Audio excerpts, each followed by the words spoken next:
Olá! Hoje a gente vai mergulhar num costume antigo que é fascinante, o chamado Pacto do Umbral. Ele nos ajuda a entender por que algo tão comum como uma porta era, na verdade, um dos locais mais sagrados do mundo bíblico. E olha, entender isso é como achar uma chave que abre um significado totalmente novo para a ideia de aliança, de sacrifício e da própria fé. Vamos começar com uma passagem que muita gente conhece, lá da história da Páscoa. A ordem era bem clara: pegar o sangue de um cordeiro e colocar num lugar muito específico, no portal de cada casa. Mas por que ali? Porque justamente na porta. É uma ordem bem detalhada, não é? Por que a porta? Por que não num altar ou numa pedra qualquer? A resposta para isso está numa prática cultural muito forte, algo que era comum em todo o mundo antigo. E essa resposta é o tal do Pacto do Umbral.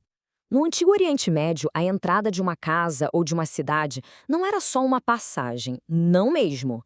Era um local sagrado com uma importância social e espiritual gigantesca. Para a gente ter uma ideia, o umbral de uma porta funcionava como um tribunal e um cartório tudo junto. Era ali que os líderes julgavam disputas, que contratos eram firmados, que casamentos eram selados. Era o ponto exato de encontro entre o espaço privado da família e o mundo público. E o ritual em si era incrivelmente solene, cheio de simbolismo. Primeiro, um animal era sacrificado bem na entrada. Depois, o sangue dele era passado no portal. Em seguida, os termos do acordo eram declarados em voz alta. E o momento crucial, o ápice de tudo, era quando o convidado atravessava aquele umbral, passando por cima do sangue, para finalmente selar o acordo e entrar sob a proteção daquela casa. E isso não era uma promessa qualquer, da boca para fora, era um compromisso de vida ou morte. O animal sacrificado ficava ali como um lembrete visual bem forte. Era como se dissessem: que aconteça comigo exatamente o que aconteceu com este animal se eu quebrar a minha palavra. Era sério assim. E isso nos leva ao momento chave. Num pacto normal, as duas partes passariam por aquele caminho de sangue. Mas aqui acontece algo incrível. Deus faz Abraão dormir profundamente e passa sozinho entre as partes dos animais. Com isso, ele estava assumindo para si toda a responsabilidade e também toda a penalidade do pacto. Certo. Com essa ideia de pacto bem fresca na mente, vamos dar uma olhada na entrega da lei lá no Monte Sinai. Essa perspectiva transforma a lei de um simples código de regras em algo muito mais pessoal, quase como um contrato de casamento. Então, em vez de um código legal frio, a lei funciona como os termos de um pacto de relacionamento. Podemos pensar nela como um contrato de casamento entre Deus e Israel, definindo as regras da casa para se viver em comunhão com Ele. Deus apresentou os termos e o povo respondeu junto numa só voz: tudo o que o Senhor falou, faremos. Eles entraram de livre e espontânea vontade nesse pacto, nesse relacionamento de aliança ali na base da montanha. E todo esse padrão antigo de um pacto selado com sangue numa porta encontra sua expressão máxima, seu ponto culminante no Novo Testamento. Para quem ouvia isso no primeiro século, o simbolismo era claro, era impossível não fazer a conexão.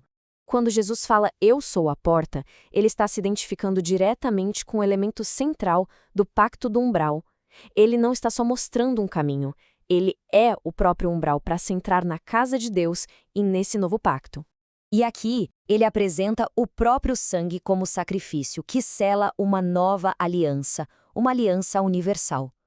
O sangue não está mais num umbral de pedra, mas é oferecido por ele mesmo. E aqui está o ponto crucial de tudo isso. Jesus cumpre cada uma das partes daquele padrão antigo.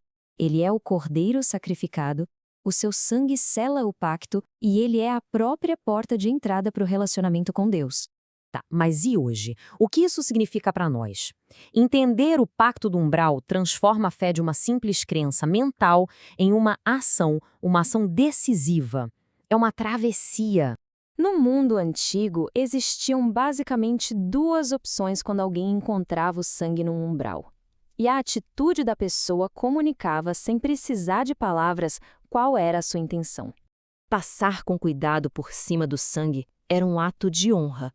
Significava aceitar o pacto, seus termos e a proteção daquela casa. Mas pisar no sangue? Isso era o maior insulto imaginável. Era um ato de desprezo que rejeitava o anfitrião e o declaravam o inimigo. O autor de Hebreus usa exatamente essa imagem para descrever a seriedade de rejeitar o novo pacto. Pisotear e tratar o sangue como profano ou comum eram os maiores insultos que se podia fazer a um pacto do umbral. A conexão é direta. Essa ideia de diferentes níveis de acesso também aparece na própria estrutura do tabernáculo. O pátio externo, onde o sacrifício era feito, é como a entrada. Mas o relacionamento de verdade acontece quando se atravessa o próximo umbral, para dentro do lugar santo. Isso nos mostra que o compromisso de verdade vai muito além daquele passo inicial. Significa entrar por completo na casa, ficar debaixo da cobertura protetora de Deus e abraçar as regras da casa, não mais por obrigação, mas por amor. No fim das contas, entender esse antigo pacto nos faz repensar a fé. Ela deixa de ser apenas uma crença e se torna um passo decisivo e consciente para dentro de um relacionamento que tem um compromisso. A pergunta, então, não é só em que acreditamos, mas que porta escolhemos atravessar e sobre quais termos.